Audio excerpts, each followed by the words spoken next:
Meus amados, a paz do Senhor Jesus. Meu nome é Marcelo Santana e nesse vídeo vamos falar sobre o tema capacitado pela graça.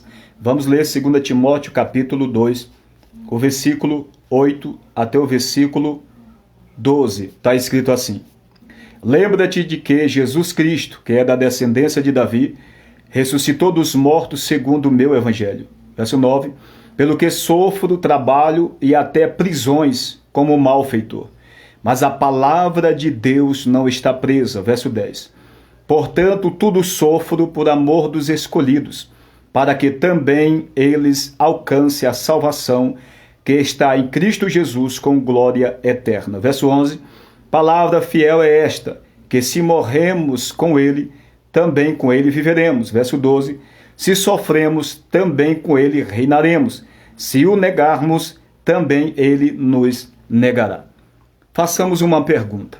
O que leva um homem ou uma mulher de Deus a negar tamanha dor por amor ao Evangelho, por amor às almas que o Senhor morreu por elas? Observe que, segundo a história, dentro desse contexto, o apóstolo Paulo já estava preso pelo Império Romano, e isso por proclamar a palavra de Deus, por pregar a verdade.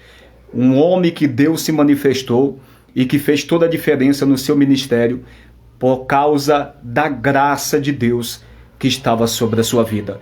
O que capacita um homem, o que leva um homem a negar a sua própria dor por amor ao seu ministério, ao chamado de Deus, à vida eterna, ao Evangelho, a negar a si mesmo, é a capacidade que recebemos pela graça de Deus. É o que faz toda a diferença. Observe que Paulo já está preso, mas, no entanto, ele não está preocupado com a sua prisão física, pois espiritualmente ele era um homem liberto em Cristo Jesus. Mas mesmo preso em cadeias físicas, naquele momento, a preocupação dele não era com ele, mas com as pessoas que estavam lá fora, com a igreja que o Senhor já tinha fundado através dele, com pessoas que ainda precisavam de ouvir esta verdade da salvação em Cristo Jesus. Então, mesmo na dor, mesmo passando luta, perseguição e estando preso, ele não olhava para si mesmo, mas ele olhava para as pessoas que necessitavam, como necessitam neste momento de ouvir esta verdade de Cristo, porque somente por ele podemos ser salvos e ser libertos do poder do pecado e assim entrar na vida eterna. Então, observe que no versículo 9, pelo que sofro trabalho e até prisões, estava preso. Na nossa vida e na vida daqueles que têm um chamado, existem prisões.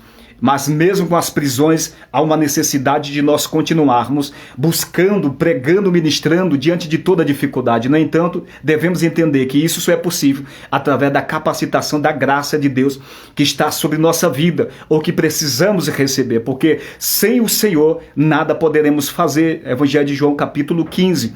Então, observe, trabalho, a seara é enorme, a seara é grande e poucos são os ceifeiros. O Evangelho tem muito trabalho para se fazer. E o versículo 10, portanto, tudo sofro por amor dos escolhidos. Olha só o amor que brotava do coração do apóstolo Paulo, por amor dos escolhidos, ou seja, todos aqueles cumprindo a palavra do Senhor, ide por todo mundo, pregar o evangelho a toda criatura. O Senhor morreu pela humanidade para salvar a humanidade do poder do pecado e levou o pecado sobre o seu corpo, mas há a necessidade de proclamar o evangelho, de pregar a palavra para que as pessoas venham a ter conhecimento da verdade entre a vida eterna e a condenação eterna, sendo livre da condenação eterna, crendo e se arrependendo dos seus pecados em Cristo Jesus. Mas todo sofrimento e toda luta e toda dificuldade que sobrevém sobre a vida dos servos e servas de Deus, só é possível passar por cima de tudo isso através da capacitação da graça de Deus. Vamos ler aqui um texto